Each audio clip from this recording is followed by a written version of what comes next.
balobaka te face B ou ya problème Mukendi ou pena ça que soit PC artiste invitation artiste pena faut préparer un opena mais on dirait échanger moi Mukie tout ça c'est dit à quoi te moni makambo nyonso bozo sala lelo nga asina sala et puis nga so nazo sala makambo na sala toujours effort ya ko innover na on sala effort ya ko innover et naza toujours tenté par l'idée ya ko meka makambo ezo paraître impossible mais ngana comme ça possible. Comment vous jugez la presse aujourd'hui? Presse c'est ça l'image à Mboka. Presse c'est ça l'image à Mboka. Mboka est assez sur le plan moral. Donc dépravation de mœurs c'est ça nakati Mboka et Rosaranate. La télévision est le reflet d'une société, le miroir d'une société.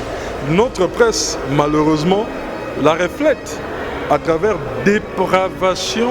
Il y a bateau baza censé niveler vers le haut, c'est-à-dire même raisonnement. Ndenge ya peuple ya kokanisa, ndenge ya kolakisa misala pe ndenge mboka ezotambola likolo. La presse, malheureusement, étant bisomo batuso ba la tension internet, ba TV. Bah on a ba bêtise mususu. Voilà. Bateau bazo ça ba bêtise on a ba quand ça ba acteur principal. Oh ba victime. Il y a crise morale aux Anamboka. Maxi Bio Café. Yango.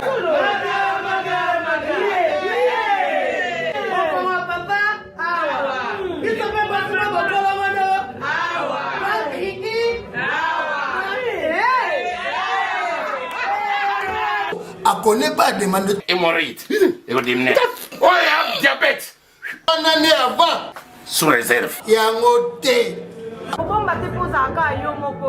Expliquez mon ninga, soit un problème, la couple. Expliquez, maman. T'es logo, ils ont mon isabi sur la couple, yango, yo. Tout ok. Bio café, et au salaction, je te lengue. Tome la carne, bino yango. Force Mbetu. Danger. Maxi Bio, café original. Café original. Bande ko tomela yango, bona santé na biso. Nous sommes Go Location. Nous prenons votre talon de bagage au pied de l'avion et nous vous déposons tout de suite où vous voulez, dans les meilleures conditions possibles, pour vous donner plus de temps et de liberté.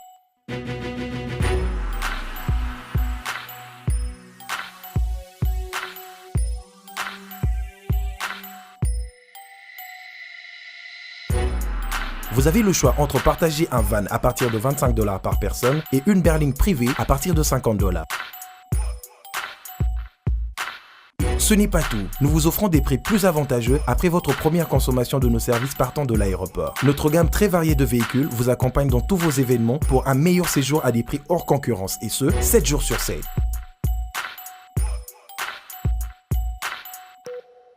Puis, nous vous faisons suivre vos bagages chez vous rapidement et en toute sécurité par un personnel professionnel et très qualifié. Pour plus d'infos, Europe, Amérique, Congo ou golocation.rdc@gmail.com. GoLocation, nous sommes au Flat Hotel Lontou en face de ShopRite. Avant, quand je prenais mon vol, j'organisais tout seul. Quand je voyageais, que ce soit en business ou en économie, arrivé à l'aéroport, je rencontrais de tracas. 45 minutes à cause de tracas de bagagistes, ainsi de suite. Et depuis que j'ai connu le service de GoLocation, je peux vous rassurer que le 45 minutes de tracas que je trouve à l'aéroport n'existe plus. Il y a moins de 30 minutes, bagage nana. Là, plein de bateau, il fallait pas bête. On a pris samedi, à 17h, 17h30. On a tegui ba plan. On a cliqué j'aime. GoLocation, louez-moi. Votre besoin, notre réponse.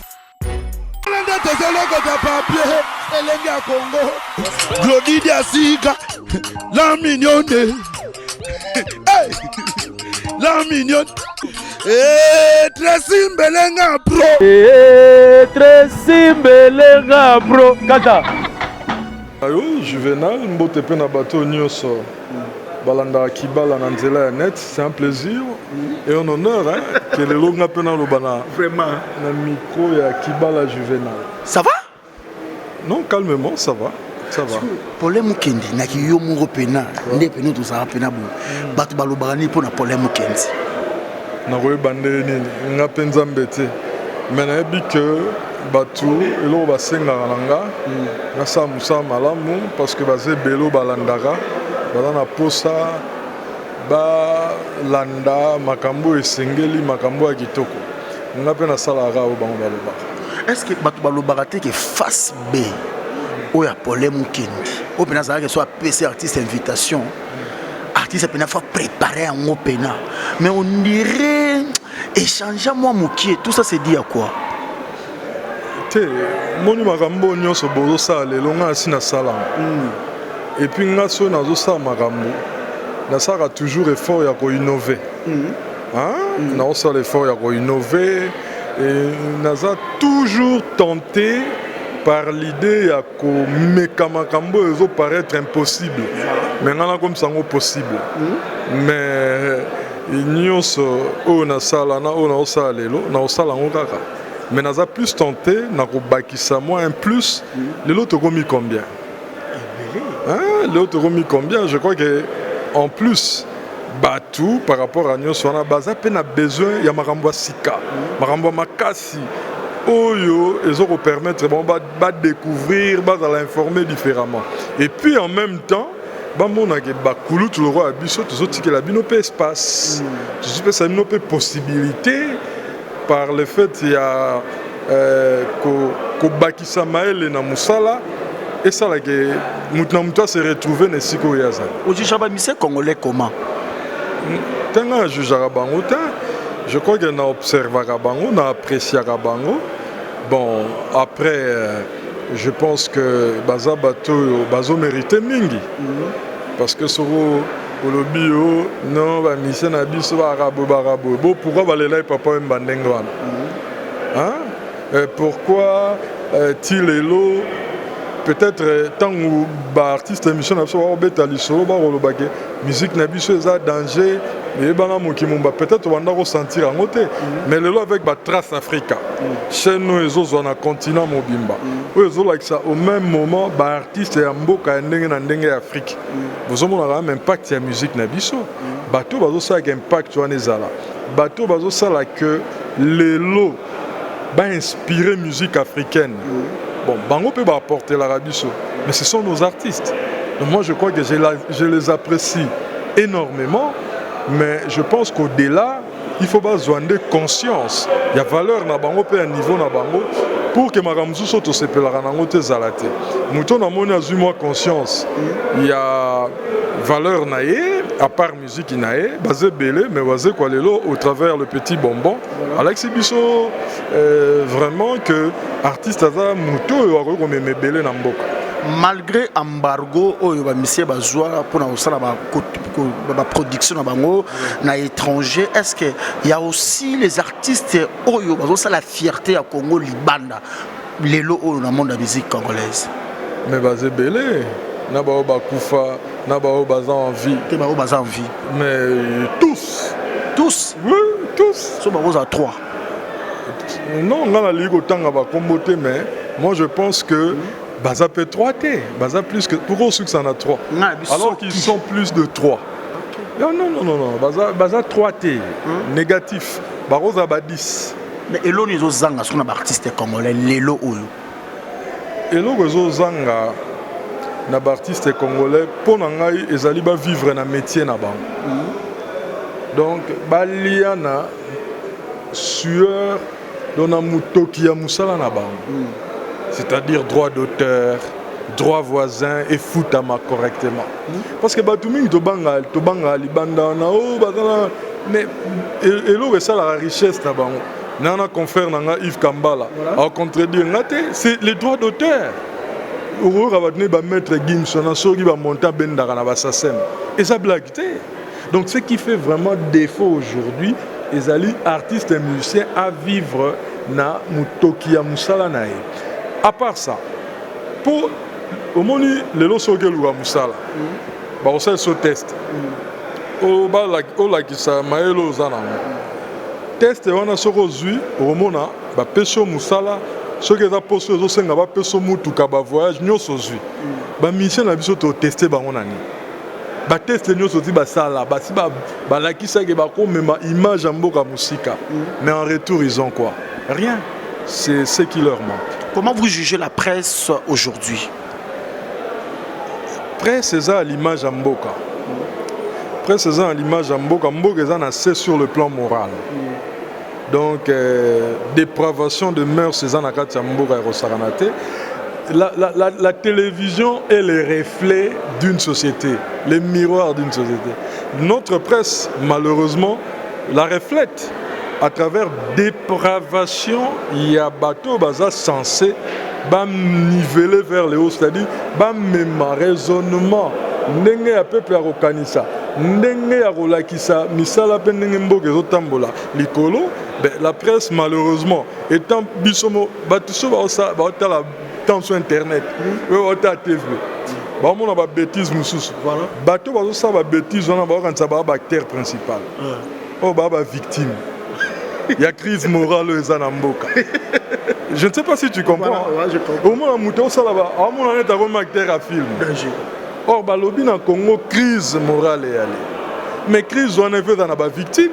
Bah, victime, mais ça, bateau, sur le plan de la moralité, bah, on a assez. Alors, malheureusement, comme la télé est le reflet d'une société, TV n'a pas ce que ils ont like ça.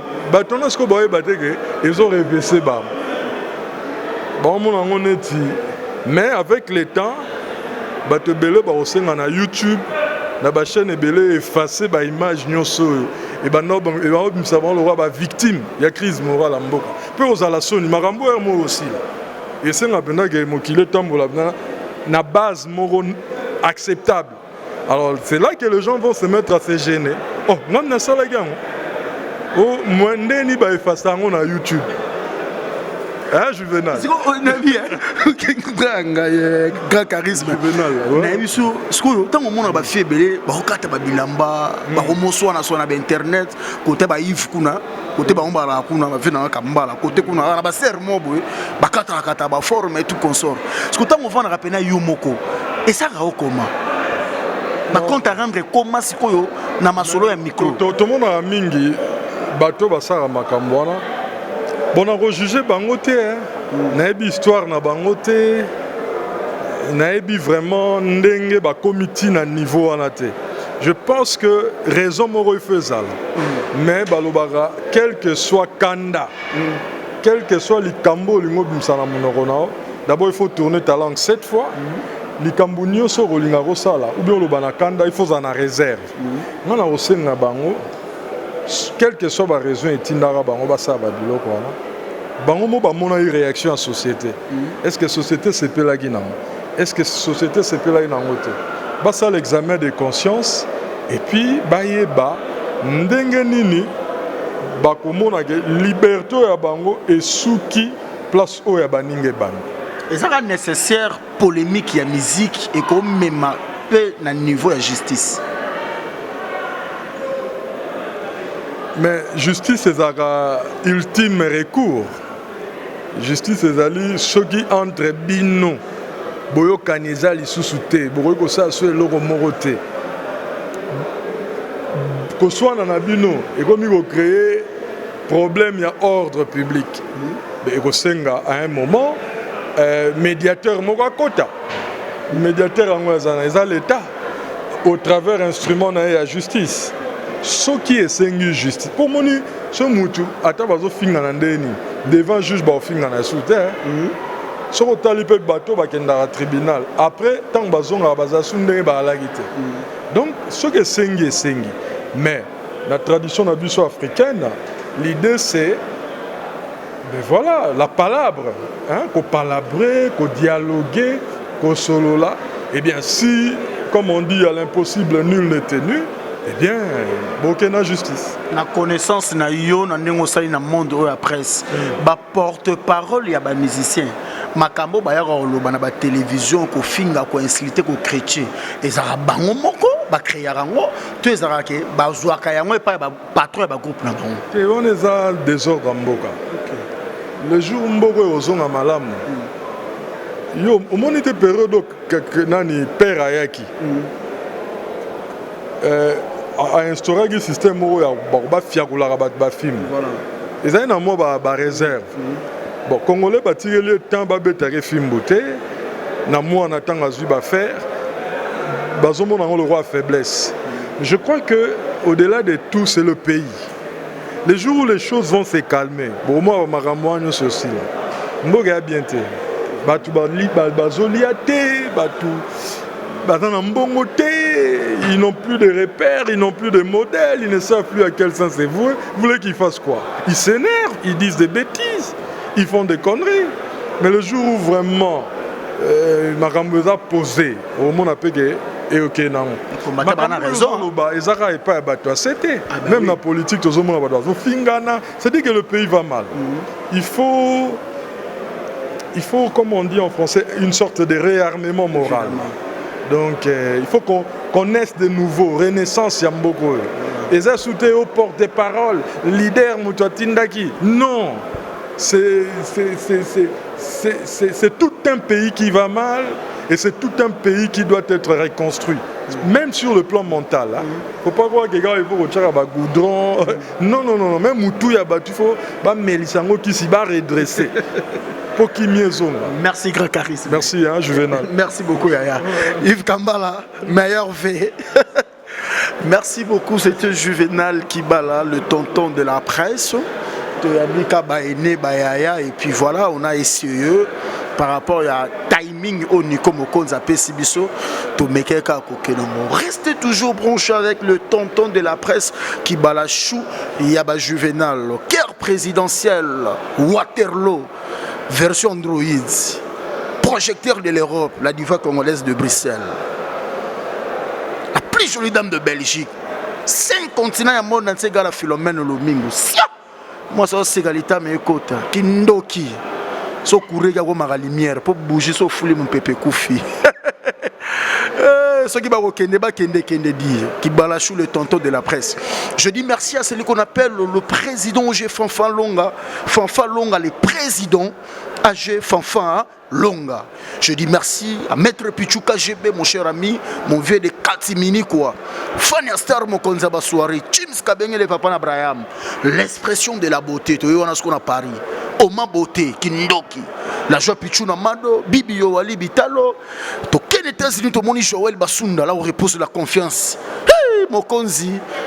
Yaba Nicolas. Je dis merci à mon vieux James Kabengele encore pour une fois. 243 code mondial, Willy Mouchine. Balobaki trop, mais Basolola qui bien té. Izimu Kassala où repose la confiance de Olga Ngolo. Dans le salon d'affaires, on a vu aux États-Unis. Et il y aura trop de victimes et de morts vestimentaires. Batekindo qui va sominganga basale loroté. Avec les nababa bakolia na butu kurike na na royeb samunia ye kurike devoir à domicile. Koboya satana ya karaté pour Angelu asika oyo zui par erreur. Oyebi zaina ete. Boya Juvenal de la presse. Ah qui balachou. Obese Bembe. Boucle.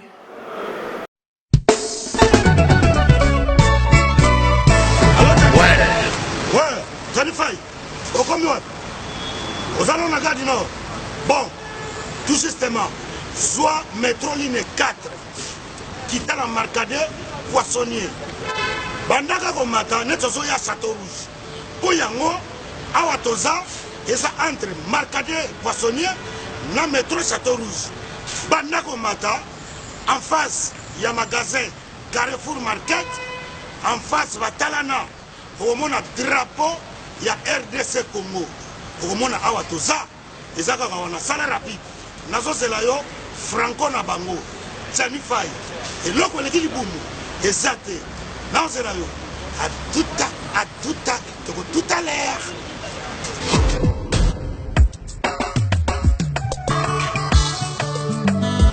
Manigo, bonjour. Bonjour. Manigo, oui. Vous commis ce soir? Oui, tu commis awa. Mais là, on a c'est vraiment d'autres. Oui, tu commis awa na Château Rouge, awa na face à Carrefour, pendant que l'on évite tout ça na presque un mois awa. Non, mais bien, il s'est assis à toi. On a souvent pas passé l'anglais. Est-ce que nous yaka miloko awa tout ça? Et c'est comme Sukodo, en gros, en détail. Et on a yé. Ah ouais, voilà, awa tout ça, awa tout kaya. En gros et en détail, c'est awa tout ça. Donc, ça aussi, bah, ça y est awa, puis na dit ça na c'est bon capacité. Tout awa na Château Rouge. De l'autre côté, vente en gros et en détail. Ça aussi, même carton moko. L'autre côté, on a mis à tout. Donc, bah, prix au awa, rien à dire. donc baekart ya molai soki otika biloko ya mboka biloko ya bien ya bio tina ye awa napekisa mbongo na bapalia osala terreur nga nakoma kaka awa nazali na momemi awa te Thomson 5 kilo 13,90 non oh ngolo 5 kilo 13,90 mama malangwa capitaine normal makayabu oyo ambassade oyo pembe bongo pondu oyo ya kini pondu oyo ya kini sibul na 5 euro omawa omuna wa na ye libela awa ngai dero bitekute dero fumbwa carton fumbwa na 10 euro c'est du jamais vu yango nde makambo fait donc ça la 4 Marcadi Château en face il y a Carrefour Market omona drapeau ya Congo RDC eloko makasi bon mutsambo pe na monu wala vida kisalaki ndeki mon frère tellement pas pris comme que soko na yaka na donc na koti ya ngomela ngai Congo fa ke boso tolia biloko mboka na biso moko et puis to chetira ko ba chetira po libanda wana drapeau ya Congo ba misi neti oyo ya mai ya Congo uti ba province bauti ba mboka mosusu boya kosaprovisionne po ba prix yango oyo awa toza omonaka drapo libanda nde tozelokota papier elenge ya Congo glodidi ya sika la mignonne la mignonne Tracy Mbelenga bro Tracy Mbelenga bro kata